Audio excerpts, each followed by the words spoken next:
السلام عليكم ورحمة الله وبركاته. النهاردة مع حضراتكم في حلقة جديدة من برنامج الزتونة الطبية. النهاردة كنت هكلم حضراتكم عن الكحة أو السؤال عادة ليه 4 أسباب. أول حاجة التدخين.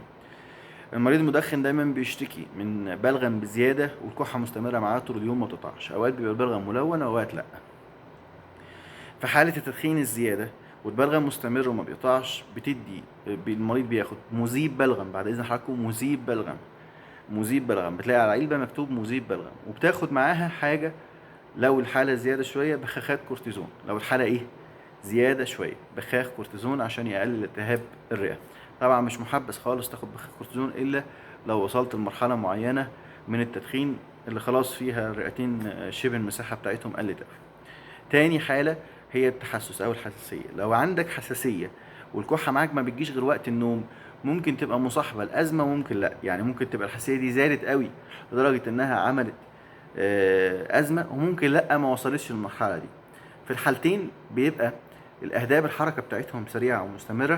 في الحالتين لازم تعالج بمضاد تحسس، لازم المريض ياخد مضاد حساسية ايا كان جيل اولاني او تاني، بس المهم ان انت هتاخد مضاد حساسيه من الصيدليه. وهتاخد معاه هتاخد حاجه معاه مثبطه للسعال، مثبطه مش مذيبه. وممكن في ناس بتدي طارد بلغم، لكن في التحسس يفضل تدي مثبط للسعال. يبقى حضرتك هتلاقي مكتوب عليه مثبط للسعال وتاخد معاه مضاد حساسيه. الحاله الثالثه هي البكتيريا. لو انت جاي لك عدوى بكتيريه بتلاقي البلغم ملون وفي معاه مصحوب بارتفاع درجه الحراره.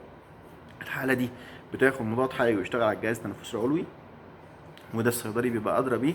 ايا يكن مضاد حيوي انت هتختار اقل مضاد حيوي في القوه وارخصهم في السعر اللي هو اوفر ليك. تمام.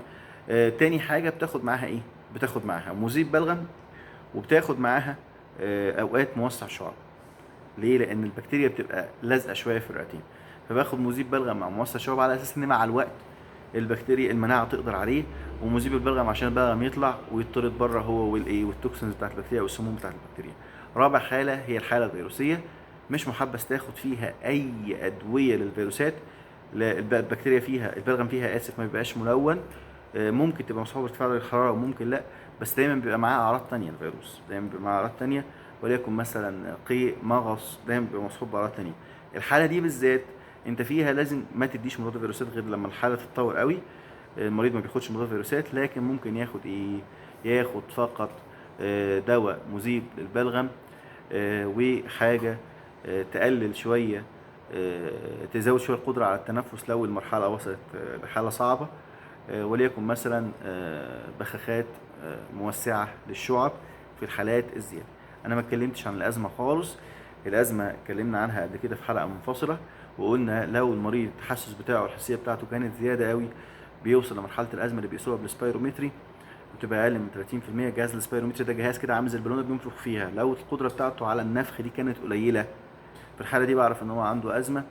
وفي الحاله دي بياخد بقى بخاخات كورتيزون وموسعات شعب طولة المدى وموسعات شعب قصيرة المدى ومضادات تحسس. بيختار 2 أو 3 أو 4 مع بعض حسب الدرجة بتاعة الأزمة بتاعته. وآسف لو طولت على حضراتكم، والله مشفي وعافي. السلام عليكم ورحمة الله وبركاته.